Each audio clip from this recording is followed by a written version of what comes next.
하나님 말씀 봅니다. 하나님 말씀 아모스서 8장 1절에서 6절까지 보겠습니다. 아모스서 8장 1절에서 6절까지 같이 읽겠습니다. 주 여호와께서 내게 이와 같이 보이셨느니라. 보라, 여름 과일 한 광주리니이다. 그가 말씀하시되 아모스야, 내가 무엇을 보느냐? 내가 이르되 여름 과일 한 광주리니이다 하매, 여호와께서 내게 이르시되 내 백성 이스라엘의 끝이 이르렀은즉 내가 다시는 그를 용서하지 아니하리니 그날의 궁전의 노래가 애국으로 변할 것이며 곳곳에 시체가 많아서 사람이 잠잠히 그 시체들을 내어 버리리라. 주 여호와의 말씀이니라. 가난한 자를 삼키며 땅에 힘없는 자를 망하게 하려는 자들아, 이 말을 들으라. 너희가 이르기를 월삭이 언제 지나서 우리가 곡식을 팔며 안식일이 언제 지나서 우리가 밀을 내게 할고 에바를 작게 하고 세계를 크게 하여 거짓 저울로 속이며 은으로 힘없는 자를 사며 신 한 켤레로 가난한 자를 사며 찌꺼기 밀을 팔자 하는도다. 아멘. 우리는 지난주까지 해서 7장에 나와 있는 세 가지 심판에 대한 환상을 살폈고, 그 와중에 이 베델의 제사장 아마샤가 선지자 아모스를 향해서 말씀을 전하지 못하게 조롱하고 협박했던 그 내용을 살폈습니다. 오늘 본문은 네 번째 그 환상이 소개되고 있습니다. 그래서 통으로는 이제 1절에서 3절까지가 네 번째 환상에 대한 내용이고 4절에서 14절 마지막 절까지가 이 아모스 선지자의 마지막 설교입니다. 그래서 전체 살펴야 되는데 시간 관계상 오늘은 6절까지만 살펴보도록 합니다. 아모스는 이 네 번째 환상을 통해서 북이스라엘에 임할 심판을 경고합니다. 그러면서 앞에 그 세 가지 환상을 언급할 때처럼 주 여호와께서 내게 이와 같이 보이셨느니라 라고 시작을 하면서 자신이 지금 전하려고 하는 이런 환상, 심판에 대한 환상이 아모스 선지자의 어떤 개인적인 그런 상상이나 자신이 그런 추론의 과정을 통해서 말하고 있는 것이 아니라 하나님께서 자신에게 보여준 것이다 라고 하는 자신의 그 예언의 신적인 기원을 밝히면서 그렇게 네 번째 환상을 소개하고 있습니다. 아모스 선지자가 본 환상은 여름 과일 한 광줄이었습니다. 이 환상은 앞에서 봤던 메뚜기, 불, 다림줄 환상과 같이 그것을 보는 순간 즉각적으로 그런 것들을 통해서 심판이 임하겠구나 이렇게 연상되는 그런 환상들이라고 할 수가 있습니다. 그런데 그런 심판 환상과 비교해서 이 여름 과일 한 광주리는 왜 이게 심판과 관련된 환상인가 싶은 그런 생각을 우리가 가지게 됩니다. 우리가 그런 생각을 가지게 되는 것은 이 여름 과일이라고 하는 그 말이 그 단어가 히브리어로 어떤 단어인가를 우리가 살펴보면, 그리고 이 팔레스타인 지역에서 여름 과일이라고 하는 것이 어떤 의미를 가지고 있는 그런 과일인가라고 하는 것을 우리가 알게 되면 이 말이 여름 과일 환상이 이스라엘의 그런 심판이 임하겠구나라고 하는 환상이라고 하는 것을 이해할 수가 있게 됩니다. 그래서 먼저 여름 과일에 해당하는 단어를 보면 이 히브리어로 까이츠라고 하는 단어입니다. 여름 과일이. 그런데 이 까이츠라고 하는 단어가 2절에 보면 이스라엘의 끝이라고 할 때 그 끝에 해당되는 단어의 원형이 캐치입니다. 그래서 까이츠, 캐츠. 일종의 언어 유희를 하고 있는 거예요. 즉 여름 과일은 끝이라는 단어와 언어 발음이 비슷합니다. 그래서 일종의 언어 유희를 하고 있는 겁니다.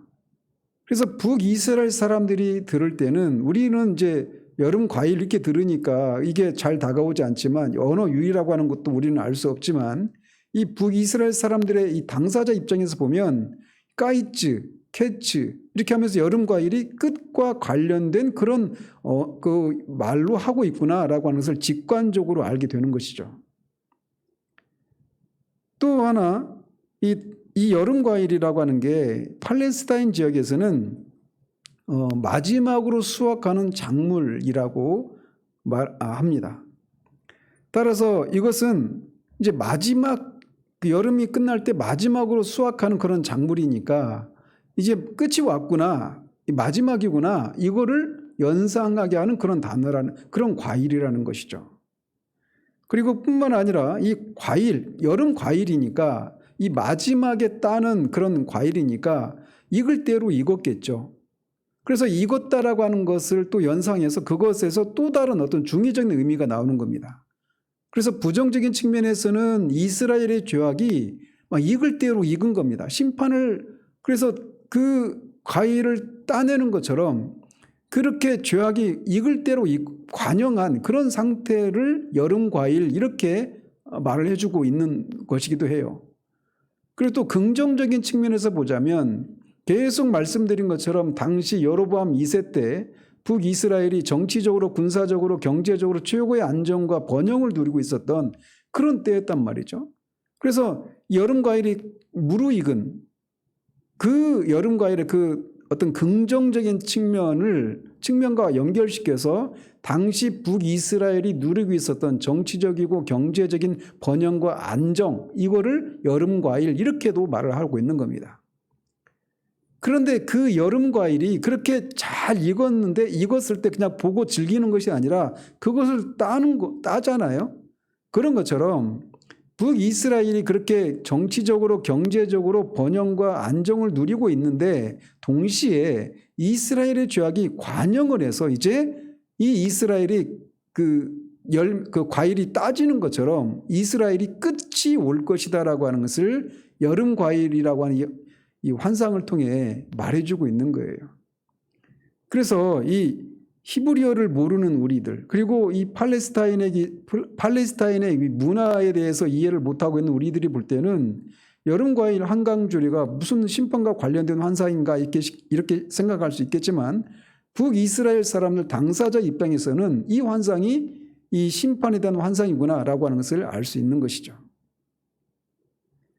그래서 결론적으로 여기서 말하는 여름 과일이라고 하는 표현은 언어 유희를 통해서 북이스라엘의 심판이 임박해 있다라고 하는 것을 말해주는 것이면서 또 동시에 이스라엘의 죄악이 관영해 있는 상태이고 또 긍정적인 측면에서 보자면 이 경제적으로 또 정치적으로 번영과 안정을 누리고 있는 이런 어떤 다층적인 그런 모습을 보여주고 있는 거예요. 그런데 이제 그게 따진다라는 겁니다. 끝이 온다라는 것이에요.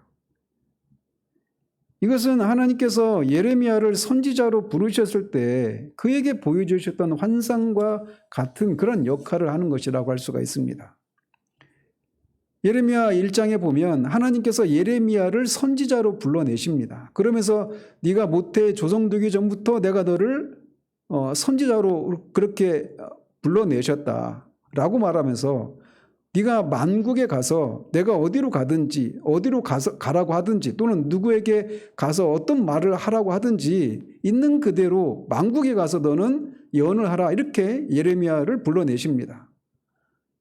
그런데 예레미야가 자신은 어린아이다라고 하면서 하나님의 그 부르심을, 선지자로서의 그 소명을 거부합니다. 확신을 못해요.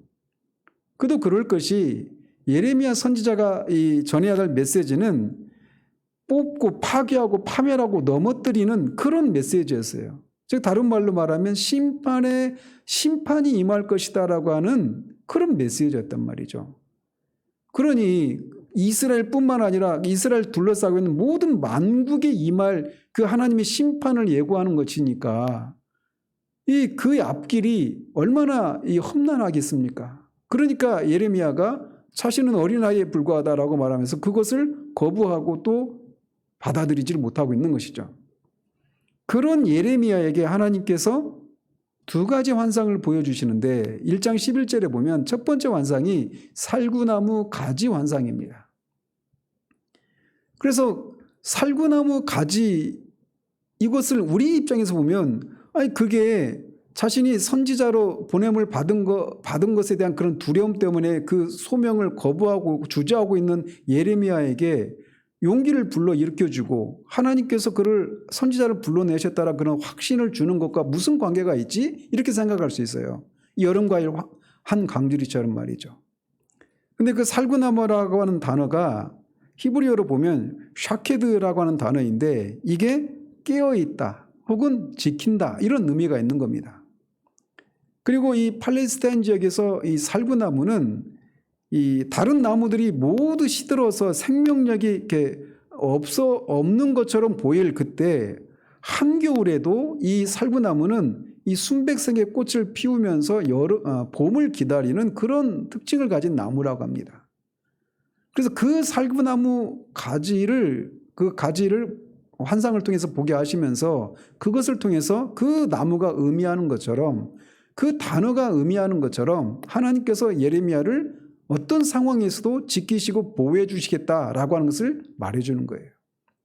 그러니까 그 단어를 알고 있는 그 살구나무가 어떤 의미를 가지고 있는지를 알고 있는 예레미야 선지자는 그 환상을 보면서 즉각적으로 직관적으로 아는 거죠. 아, 하나님께서 나를 지켜주시겠다라고 하시는구나 이렇게 말이죠.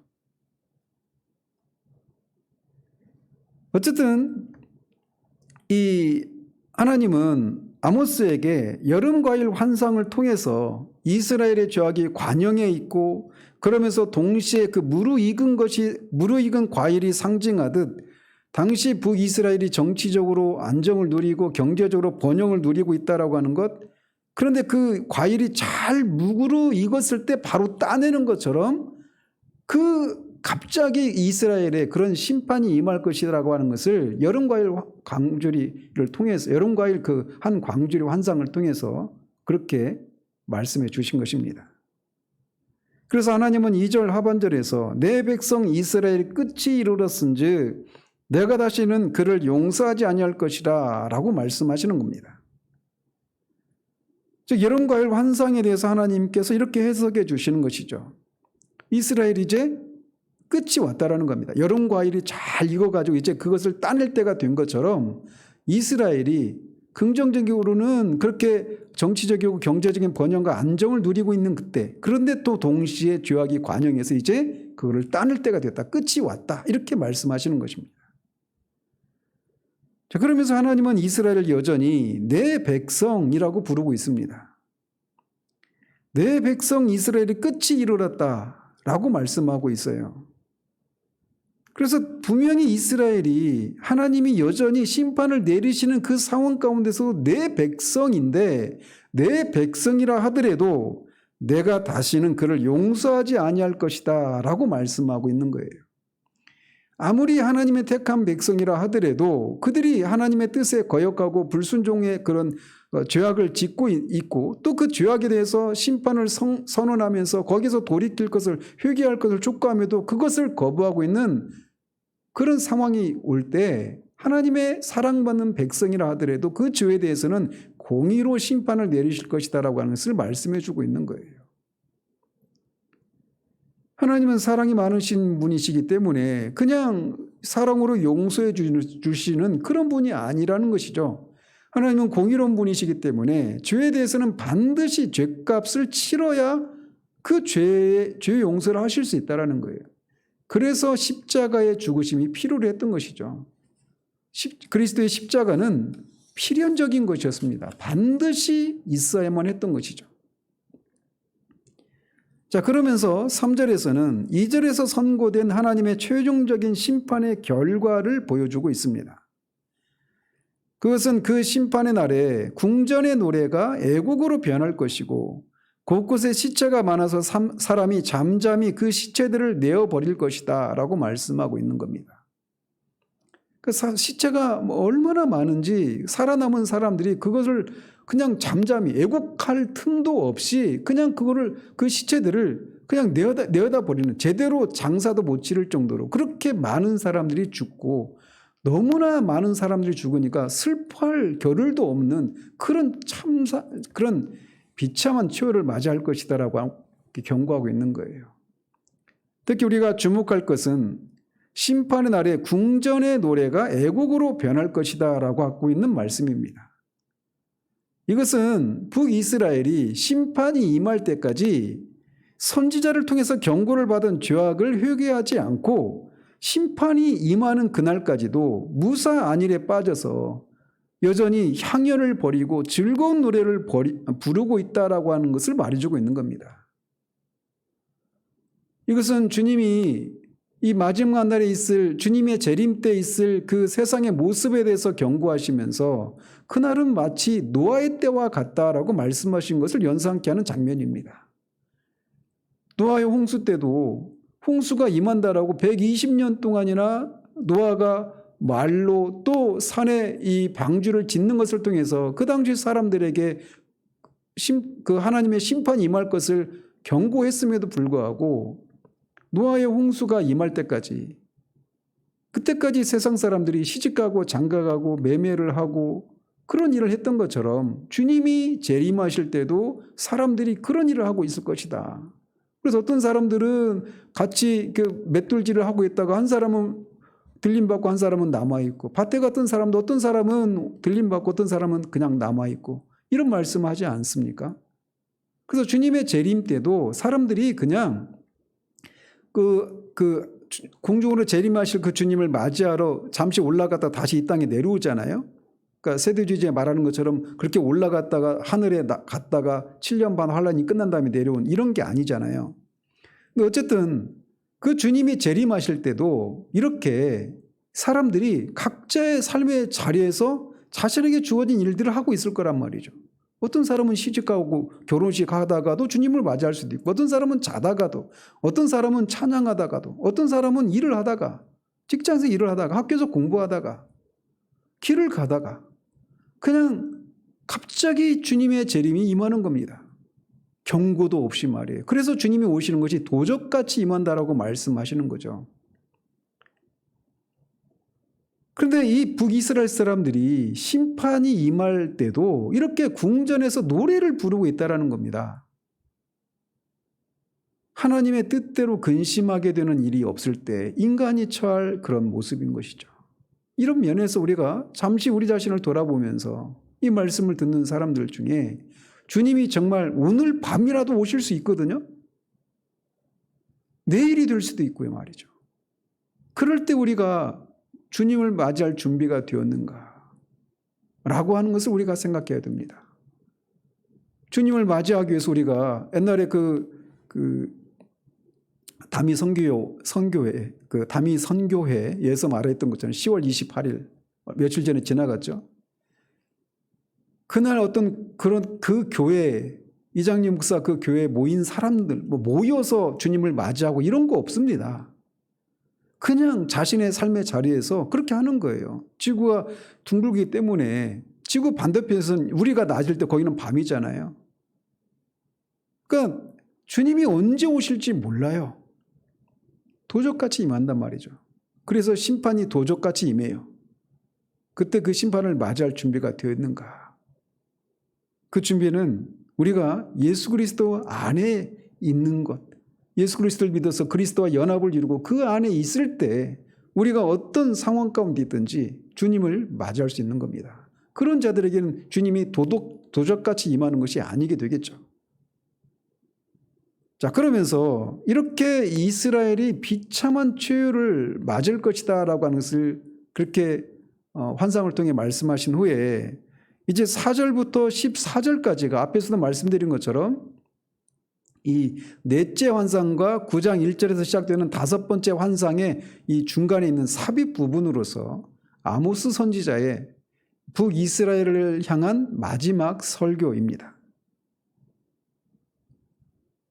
그런데 이 선지자가 앞에 3장에서 6장까지에서 행했던 그 세 편의 설교가 주로 하나님이 북이스라엘에 대해서 이 심판을 내릴 수밖에 없는 그런 필연성을 강조하고 있었다라면 이 4절에서 14절까지 이어지는 이 설교는 이 바로 앞에 네 번째 이 환상, 즉 여름과일 환상을 통해서 제시한 이런 심판이 임박한 상황 속에서 다시 한번 북이스라엘 사회에 팽배한 그런 불의에 대해서 지적하고 이에 대해서 심판하시는 날, 즉 여호와의 날에 임할 비참한 그 참상에 대해서 소개하고 있습니다.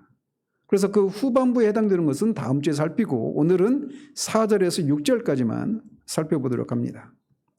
자, 그래서 먼저 4절에서 6절까지에서는 북이스라엘의 만연한 죄악상을 다시금 언급하고 있습니다. 선지자는 먼저 가난한 자를 삼키며 땅에 힘없는 자를 망하게 하려는 자들아 이 말을 들으라 라고 하면서 그의 마지막 설교를 시작합니다. 그래서 여기서도 이 북이스라엘 사람들을 향해서 들으라 라고 하는 이런 말을 통해서 하고 있기 때문에 이게 이 아모스 선지자의 설교구나 라고 하는 소리가 알 수 있습니다. 자, 그러면서 선지자는 하나님의 심판을 받게 될 북이스라엘 백성들을 크게 두 가지 부류로 나눕니다. 하나는 가난한 자를 삼키는 자들이고 다른 하나는 이 가난한 자들을 삼키는 자들에 의해서 삼켜진 바 되는 가난한 자들, 이렇게 나누고 있는 겁니다. 다시 말해서 이 북이스라엘의 기득권층과 지도층, 기득권층 이렇게 부를 수 있는 그런 그룹과 그들에 의해서 압제를 당하고 있는 가난한 자들, 이렇게 나누고 있는 거예요. 자, 그러면서 가난한 자를 삼키는 자들 이렇게 말하는데 여기서 삼킨다라고 하는 것은 막 눌러 부수다, 분쇄하다, 유린하다 이런 뜻입니다. 조금 더 이렇게 그들이 얼마나 그렇게 이 가난한 사람들을 압제하고 있는지가 좀 더 생생하게 다가오지 않습니까? 즉 이것은 기득권층들이, 이 지도층들이 가난한 사람들을 철저히 착취해서 그 가난한 사람들이 더 이상 삶을 영위할 수 없을 정도로 그렇게 파산에 이르게 하거나 그들을 노예가 되게 한다라고 하는 그런 의미입니다. 그럴 정도로 그렇게 기득권층들이 그렇게 이 가난한 자들을, 오늘날의 용어로 말하면 어떤 소외받는 사람들, 사회적인 약자들, 이런 사람들을 그렇게 압제를 한다, 이렇게 말을 하고 있는 겁니다. 또 망하게 하려는 자들이라고 할 때 그 망하게 한다라는 말이 그 원형은 이 레위기에서 집안에 있는 그 누룩을 제거하라고 하는 그런 표현에서 나온 것인데, 그러니까 누룩을 제거한다고 할 때 그 집안에 어떤 그런 누룩도 없어야 된다, 이런 의미이지 않습니까? 그런 것처럼 이 어떤 대상을, 즉 가난한 사람들을 완전히 없애버리려고 그렇게 시도를 하고 있다, 이런 의미라는 것이죠. 따라서 4절에서 말하고 있는 것은 북이스라엘의 기득권층들이 가난한 자들이 극빈의 삶, 최저의 삶도 살지 못할 정도로 완전하게 착취하고 더 이상 그들로부터 어떤 것을 얻어낼 수 없을 때는 그들을 노예로 팔아버리는 그런 짓을 하고 있는 것을 말해주고 있는 겁니다.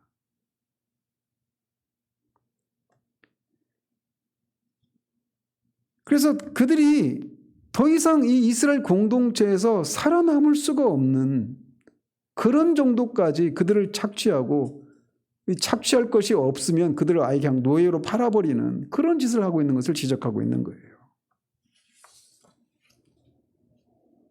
그리고 5절에서는 월삭과 안식일에 곡식을 팔고 밀을 내지 못하는 것에 대해서 한탄하고 있는 이스라엘의 죄를 지적하고 있습니다.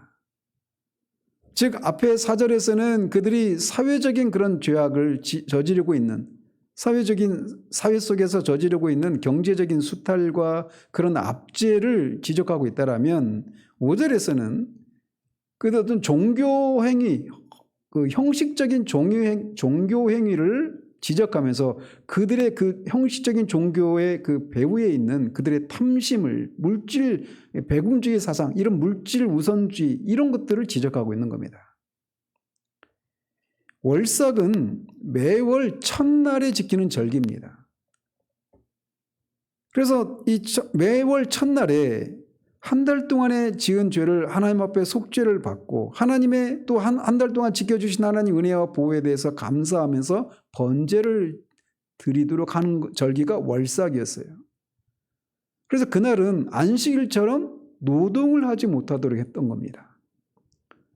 그러니까 월삭의 목적은 이 한 달 동안에 하나님 앞에 지은 죄에 대한 속죄와 또 한 달 동안 하나님이 지켜주신 그 것에 대한 감사의 의미로, 그리고 새로 주어진 한 달을 하나님께 헌신하며 살겠다라고 하는 그런 헌신에 대한 다짐의 의미로 절기를 지키도록 했는데, 형식적으로는 그 절기를 지키고는 있는데 이들이 말하는 게 곡식을 팔지 못하고 있다라고 하면서 속을 태우고 있는 거예요. 그러니까 몸은 절기를 지키는 모양을 띠고는 있지만 속마음은 이 절기 때문에 이거를 안 지킬 수는 없고 지키자니 속이 타들어가는 겁니다. 곡식을 팔지 못하고 그 결과 경제적인 이득을 얻지 못하니까 이렇게 하고 있는 것이에요. 마찬가지로 안식일도 그렇게 지키고 있는 것에 대해서 지적하고 있는 겁니다. 아시다시피 안식일은 하나님의 창조의 그 창조를 기념하면서 그렇게 안식일을 지키는 것과 동시에 또 이스라엘의 출애굽의 과정에서 하나님이 건져주신 것에 대한 감사, 창조에 대한 기념과 구원에 대한 그 감사의 표로 안식일을 지키도록 했단 말이죠. 그런데 그런 안식일의 정신은 온데간데 없이 안식일을 지키기는 하는데 그날 또 밀을 내지 못하는 것 때문에 속을 태우고 있는 것입니다. 그래서 그들의 어떤 경제적인 그런 탐심을 충족시키지 못하는 그냥 성가신 절기로 그들에게 여겨지고 있는 겁니다. 단지 여기서는 그냥 월삭과 안식일 이런 것만 언급했지만 앞에서 우리가 계속 살펴왔듯이 그들의 그 종교 행위들은 다 자기 만족을 위한 것이고 자기 과시를 위한 것에 불과했습니다. 우상숭배를 범하고 있었단 말이죠. 그래서 결국 이들은 그냥 형식적인 외식에 불과한 종교 행위를 하고 있었던 것이죠. 그러면서 이 5절에 그 하반절에 보면 삶의 자리로 돌아가서는 에바를 작게 하고 세계를 크게 하여 거짓 저울로 속이고 있다라고 지적합니다. 그 안식일이나 월삭 이렇게 노동을 금지하는, 그래서 곡식을 내고 밀을 내지 못하는 그때는 속을 태우고 있다가 이제 그게 해제가 되어서 이제 곡식을 팔고 밀을 낼 수 있게 되면 나가서는 이런 죄악을 저지르고 있다는 것입니다. 에바는 우리나라의 용어로 말하면 이렇게 그 부피를 재는 그런 도구인데, 에바는 그러니까 우리는 뭐 돼 있죠. 쌀을 재는 되나 또는 그보다 좀 큰 그 말을 가리킵니다. 그런데 이 에바를 작게 하는 거예요. 그래서 똑같은 돈을 줬는데 에바를 작게 하니까, 되를 작게 하니까 거기에 들어가는 곡식의 양이 적어지겠죠. 그래서 이 곡식을 사는 사람들의 입장에서 보면 똑같은 돈을 내고 적게 곡식을 얻게 되는 것이고, 이렇게 파는 상인 입장에서는 부당 이득을 취하는 것이죠. 또 세계를 크게 한다라고 하는 것도 그런 건데, 세계는 무게를 재는 단위입니다.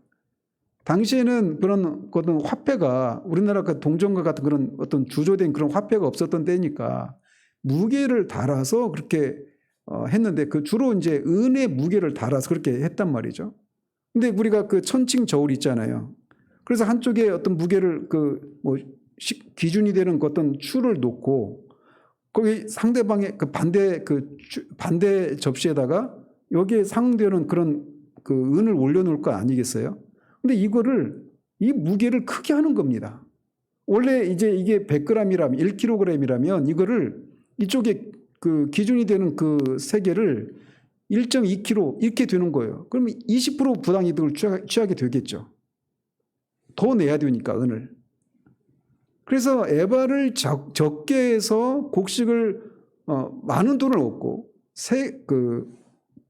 세계를 크게 해서 이렇게 부당한 이득을 취하고 있었던 거예요.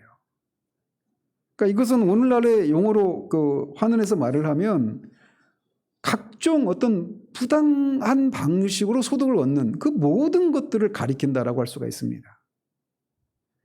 그런데 이 기득권층들이 앞에서 우리가 계속 살펴봤던 것처럼 그들이 상하궁에 눕고 침상에 눕고 그런 좋은 그런 사치품을 가지고 그렇게 향락을 누리고 있었는데, 그 모든 것들이 다 이런 방식으로 힘없고 가난한 자들을 이렇게 저렇게 착취해서 부당하게 얻은 소득으로 그런 사치와 향락을 누리고 있었단 말이죠.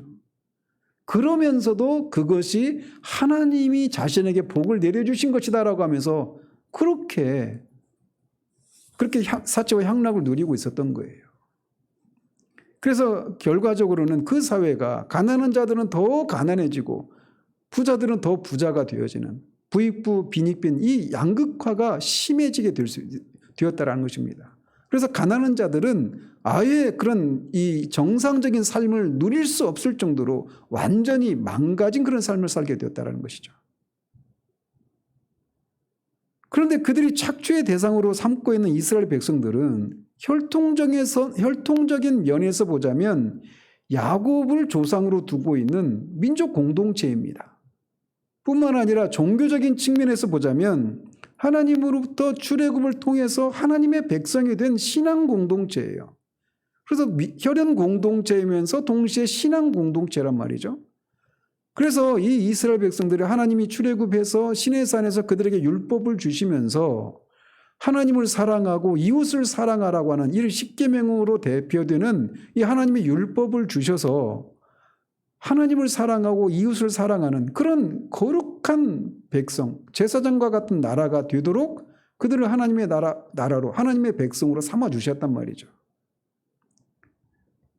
그래서 그들은 이 율법서에서 나오는 것처럼 과부와 고아와 나그네와 같은 그런 사람들로 대변되는 가난한 자들을 긍휼히 여기고 그들을 돌보고 그렇게 하는 일들을 했어야 되는 거예요. 그런 삶을 통해서 다른 나라와는 다른 거룩하게 구별된 그런 하나님의 백성의 면모를 드러내도록 했단 말이죠. 그래서 다른 나라에는 없는 11조라고 하는 항목이 있지 않았습니까? 그래서 11조의 항목이 세 가지 용도가 있었다고 했죠. 하나는 이 제사장과 이 레위 사람들의 소득을 보존하기 위해서 자기 1년에 매 그 소득의 10분의 1을 드리도록 했습니다. 이게 가장 첫 번째 그런 항목이었죠. 11조 용도였죠. 또 하나는 3년마다 이제 매해 그렇게 이 3대 절기를 지키기 위해서 예루살렘으로 가야만 하지 않았습니까? 그때 들어가는 경비를 위해서 또 11조를 그렇게 준비하도록 했습니다. 그러니까 소득의 20%죠. 그리고 과부와 고아와 나그네를 구제하기 위해서 3년에 한 번씩 11조를 그렇게 거둬서 그들을 그렇게 섬기도록 했단 말이죠. 그러니까 엄밀한 의미에서 구약에서 11조는 23.33%예요. 10분의 1이 아니라. 어쨌든 그렇게 가난한 자들을 돕도록 하기 위한 명목으로 사용되는 11조의 규정까지 있을 정도로 이스라엘 백성들은 이방 나라들과는 다른 방식의 삶을 살아야 됐단 말이죠. 그런데 이 기득권층들이 그 가난한 자들을 수탈해 간 겁니다. 부당한 방식으로.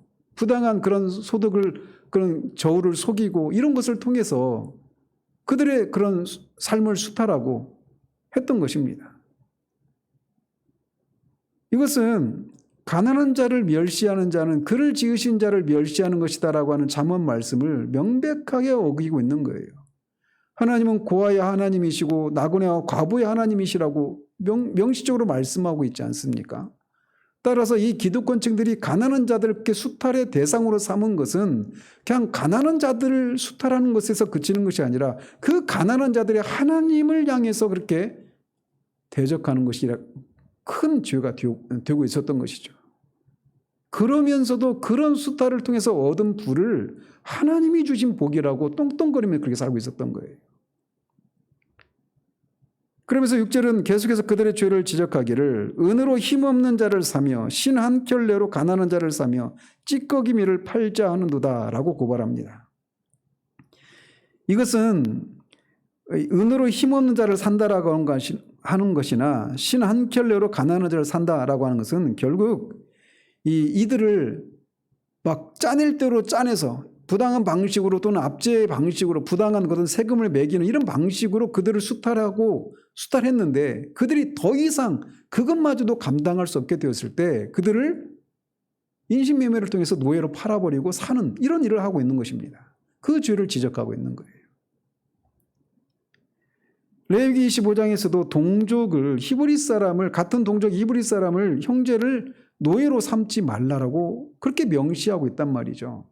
느헤미야에서도 5장에 보면은 그렇게 돌아온 이스라엘 백성들이 그렇게 가난한 시절에 그 부자한테서 그 곡식을 구워서 이제 가을에 추수하면 갚고 이렇게 하는데 그거를 못했을 때 그들의 자녀들을 노예로 삼은 것에 대해서 막 분노하지 않습니까? 느헤미야가 명백하게 그것을 금지하고 있는데 그런 일들을 지금 버젓이 있는 것입니다.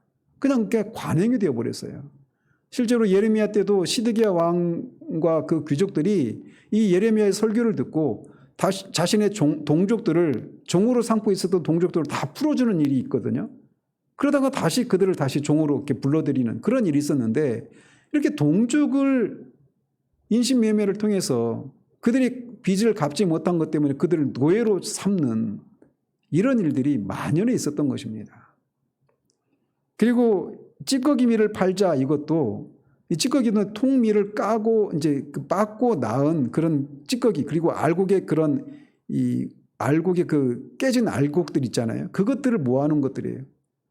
밀찌기죠. 그러니까 콩찌기 있잖아요. 콩비지 그런 거 비슷한 거죠. 그래서 그것은 사람이 먹을 수가 없는 것이었어요. 그런데도 그것마저도 비싸게 팔자라고 하면서 없는 살림에 쪼들리고 있는 사람들을 그것마저도 벼룩의 간을 빼먹는 그런 짓을 자행하고 있었던 것입니다. 이것은 이렇게 북이스라엘이 하나님의 택한 백성으로서 다른 나라에는 없는 주어지지 않은 하나님의 거룩한 말씀을 받고 그 말씀을 따라서 하나님을 사랑하고 이웃을 사랑하는 거룩한 제사장 나라로서 부르셨는데 그 부르심과는 너무나 거리가 먼 삶을 살고 있었던 것입니다. 그리고 그것들을 계속해서 지적했음에도 불구하고 돌이키지 않고 있었던 거예요. 그들은 하나님을 사랑하라라고 하는 계명의 최소한의 표지라고 할 수 있는 월삭과 안식일을 지키라고 하신 이 원래 목적은 뒤로 한 채 그것을 형식적으로는 지키고 있었지만 더 많은 돈을 벌 수 있는 그런 기회를 빼앗긴 그냥 성가신 그런 것에 불과했던 겁니다. 특히 안식일과 할례는 이스라엘이 하나님의 백성이라고 하는 그런 외적인 표징이었습니다. 그래서 선지서를 보면 안식일을 거룩하게 지키지 못하는 것에 대해서 크게 책망하고 그래서 이 포로로 끌려갔다가 돌아온 사람들이 안식일 규정을 온전하게 지키기 위해서 바리새인 같은 경우는 그 안식일에 어느 정도 무게를 들어야 되는지 어느 정도 움직일 수 있는지 막 거리와 무게와 할 수 있는 일 해서는 안 되는 일 이것도 막 세세하게 이렇게 항목을 만들어내기까지 하지 않았습니까? 그만큼 안식일은 이스라엘이 하나님의 백성이라고 하는 것을 구별해주는 외적인 표징이었어요. 할례와 함께. 그런데 이들이 이렇게 안식일이 그냥 성가신 것이었습니다. 자신들은 돈을 더 벌고 싶은데 그걸 못하게 하는 성가신 것에 불과했던 거예요. 형식적으로는 지키고 있었죠. 그래서 결국 그것을 통해서 더욱더 하나님께 그냥 나는 이것을 내 할 바는 다 했다라고 하면서 하나님 옛다 이거나 드십시오. 이런 식으로 하나님을 모욕하고 있었던 것입니다. 그리고 이웃을 사랑하라고 하는 계명도 그들은 명백히 어기고 있었던 겁니다. 내 이웃을 내 몸과 같이 사랑하라. 이게 이 십계명의 두 번째 돌판에 있는 것의 요약인데 그들은 이웃을 사랑의 대상이 아니라 착취의 대상으로 삼았던 겁니다. 그리고 착취를 할 수 없게 됐을 때는 그들 인신매매를 통해서 그냥 물건 취급을 해버리는 그런 짓을 벌이고 있었던 거예요. 그러면서 그렇게 얻은 부와 삶의 안정을 하나님이 주신 축복이다 이렇게 생각하면서 여호와께 감사하면서 형식적인 종교 생활을 이어가고 있었던 것입니다. 하나님이 보시기에 얼마나 역겨운 것이었고 오히려 그들의 그런 종교 생활이 모욕으로 느끼셨겠습니까?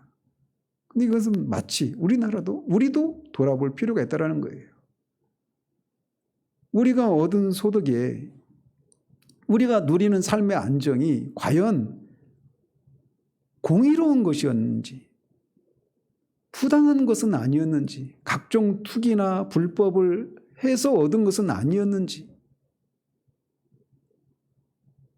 그저 하나님이 우리에게 주신 외적인 그런 번영과 외적인 삶의 안정 이것만 관심을 두고 외적으로 내가 하나님을 섬기는 행위들을 하고 있으니까 자신은 문제가 없고 내가 외적으로 행하고 있는 그런 신앙에 대한 보상으로 하나님이 이렇게 나한테 삶의 안정과 번영을 주셨다 이렇게 생각하면서 다른 사람에게도 내가 이렇게 했더니 하나님이 이렇게 복을 주셔서 11조를 잘 냈더니 주의 종을 잘 섬겼더니 하나님이 이렇게 큰 복을 주셨어. 하나님의 관심은 외적으로 드러난 그것이 아니라 그것을 행하는 그 사람의 마음의 중심이 무엇인가를 보는 것입니다. 외적으로 그런 번영과 삶의 안정을 누리고 있는 것, 그것이 하나님이 그 사람에게 복을 내려주셨다고 하는 결정적인 증거는 충분한 증거가 되지 못할 수 있어요. 오히려 이 시편 110편에서 105편에서 말하고 있는 것처럼 하나님이 이스라엘이 원하는 것을 주셨을지라도 그들의 영혼은 파리하게 하셨다라고 말씀하시고 있는 것처럼 오히려 그 외적인 번영과 안정이 하나님께서 그들의 영혼을 파리하게 하시는 그런 심판의 의미도 있을 수 있다는 것이죠. 그런데 이스라엘은 그걸 깨닫지 못했던 거예요.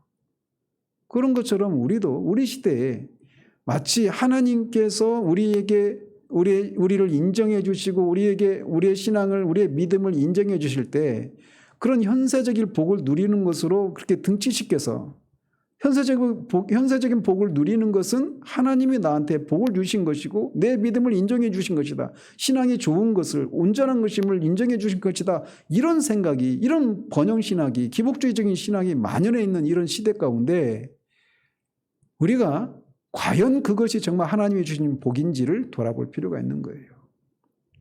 그리고 사회 속에서도 그렇게 부당한 방식으로 가난한 사람들을 착취하고 억압하는 오늘날은 이 시대와 같은 그런 모습은 아니죠. 현대 이 복잡한 사회 속에서.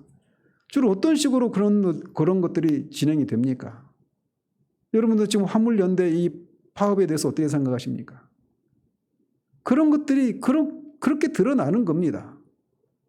기득권층들을 위해서, 가진 자들을 위해서 그렇게 정책을 위반하고 집행하는 이런 사람들이 온통 부자와 기득권층을 위해서 그렇게 모든 정책들을 집행해 나가고 그런 기득권층에 부역하고 있는 이 싸구려 가짜 언론을 활용해 가지고 국민들을 호도하고 그러면서 내가 왜 이렇게 삶이 궁핍하고 어려운지 이 이유를 모른 채 계속 고단한 삶을 살아가게 되는 그런 일들이 우리나라에서는 지금 안 일어나고 있습니까? 이런 면에서 이 북이스라엘의 이 상황이 저는 오늘날 이 한국 사회와 무관하지 않다라고 보는 겁니다. 이것에 대해서 하나님이 심판하실 것입니다. 그저 외적인 내가 종교 생활을 하고 있는 것 그리고 내가 외적으로 하나님이 주신 이런 삶의 안정과 이런저런 어떤 번영을 누리고 있는 것 이것이 다 하나님이 나를 인정하시는 것이다라고 하는 이 단순한 생각이 흔들릴 수 있어요. 어쩌면 흔들려야 합니다. 북이스라엘이 그 잘못된 생각을 가지고 있었기 때문에 여호와의 날을 심판의 날임에도 불구하고 그 날을 사모하기까지 하고 있었던 거예요. 우리들 중에는 그런 어리석은 사람이 아무도 없기를 바랍니다. 우리가 행하고 있는 하나님을 섬기는 이런 종교와 이 경건생활과 관련된 것들이 하나님이 정말 받으시는 것인지 마음의 중심을 살피시는 하나님이 기뻐하시는 그런 모습인지 우리가 돌아봐야 돼요. 뿐만 아니라 우리의 삶의 자리에서 하나님을 사랑하고 이웃을 사랑하는 그런 선한 동기로 그렇게 이웃을 섬기는 그리고 그런 과정을 통해서 누리고 있는 그런 이 것들인지를 돌아볼 필요가 있는 겁니다. 아모스서는 우리에게 그냥 먼 이게 주전 700년대 얘기니까 지금으로부터 2700년 전 이 북이스라엘이라고 하는 나라에서만 일어난 일이 아니라 지금 이 21세기 대한민국 자본주의 체제 안에서 벌어지고 있는 그런 일의 일환일 수도 있다라고 하는 경각심을 가지고 우리가 바르게 이 사회를 돌아봐야 할 것입니다. 기도하겠습니다. 하나님 아버지, 북이스라엘이 그렇게 여름 과일이 이제 다 익을 대로 익어서 곧 따게 되는 것처럼 이제 이스라엘의 심판이 그렇게 임박해 있음을 경고하고, 그러고 나서 이제 마지막으로 선지자가 그들의 죄악에 대해서 지적을 하고 있는 장면까지 우리가 살펴보았습니다. 그들은 외적인 것들에만 마음을 쏟으면서 자신들이 종교적인 행위들을, 하나님을 섬기는 일들을 하고 있고, 또 자신들이 하나님을 제대로 섬기고 있기 때문에 하나님이 이렇게 많은 정치적이고 경제적인 안정과 번영을 누리게 하셨다라고 했지만, 그 이면에 그들이 누리고 있는 그 삶의 안정과 만족을, 향락을 위해서 수많은 사람들이 압제하에서 수태를 당하고 그런 삶을 포기할 수밖에 없을 정도로 그렇게 비참한 그런 착취의 결과 누리고 있었다라고 하는 그 죄악을 지적하는 장면을 살펴보았습니다. 우리 시대에 얼마나 많은 그런 가르침들이 뒤틀려 있어서 우리가 현세적으로 누리는 것들이 그런 것만 우리가 추구하고 그런 것들을 누리기 위한 수단으로 경건 생활이 전락해 있는 그런 것은 아닌지 우리가 돌아볼 수 있기를 원합니다. 그래서 정말 우리가 하나님을 섬기는 그 모든 것들이 하나님이 받으실 만한 것인지, 그리고 우리의 삶으로 드리는 예배 또한 하나님이 받으실 만한 것인지를 돌아볼 수 있도록 도우셔서, 그렇지 않다라면 우리의 마음을 찢고 다시금 하나님 앞에 회개하고 마땅히 돌아올 대로 돌아오는 일들이 우리 시대 가운데 일어날 수 있도록 역사해 주시기를 소원합니다. 예수 그리스도 이름으로 기도합니다. 아멘.